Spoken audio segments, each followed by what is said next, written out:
Avant de réaliser la fabrication d'un produit, il faut en premier lieu repérer les éléments et les lignes sur lesquelles seront réalisées les opérations. Il est nécessaire en deuxième lieu de connaître les différents types de travaux à réaliser. Il existe pour cet effet plusieurs catégories de travaux tels que les travaux de piquage, de pressage, de collage ou de soudage. Notre présentation porte sur les travaux à réaliser sur un produit à partir d'un matériel spécifique de piquage. L'assemblage est l'opération de base de travaux de piquage. Elle consiste à superposer les épaisseurs de matière et les maintenir par une piqûre. La valeur de l'assemblage varie en fonction du type de produit, du matériel et de la matière d'œuvre.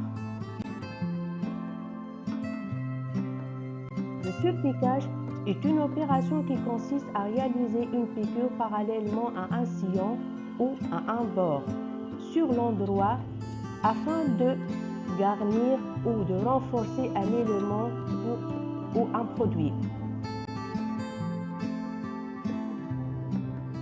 Quant au coulissage, c'est une opération qui permet d'assembler des pièces de profil identique en vue de les retourner. La valeur de coulissage varie généralement de 3 à 7 mm. Le rempliage consiste tout d'abord à plier la matière une fois parallèlement au bord, puis maintenir ce bord par une piqûre ou par un point invisible. Les guides ou gabarits peuvent être utilisés pour faciliter le travail. Par contre, l'ourlage est une opération qui consiste à plier la matière 2 fois parallèlement au bord, puis maintenir ce bord par une piqûre. La valeur de l'ourlet est en fonction du produit. Des guides et des gabarits peuvent être utilisés. Le plaquage est une opération qui consiste à maintenir par une ou plusieurs piqûres un élément en surface de la pièce. Quant au plaquage poche, c'est une opération qui consiste à positionner un élément comportant angle ou arrondi sur un autre, puis maintenir ce bord par une ou plusieurs piqûres. Après le plaquage, l'élément plaqué ne pourra plus bouger.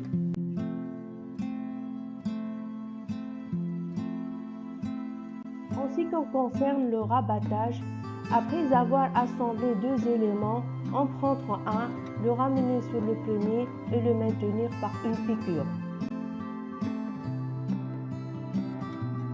Pour le deuxième type de rabattage, après avoir assemblé 2 éléments, en prendre un, le ramener sur lui-même et le maintenir par une piqûre.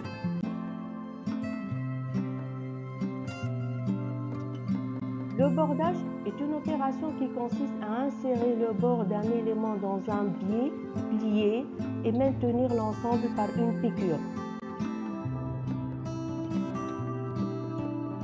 Le surfilage, c'est une opération qui consiste à finir le bord de la matière afin d'éviter le filochage.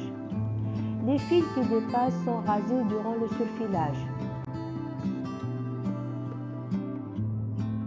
Finalement, le dernier processus de notre présentation est le surjetage.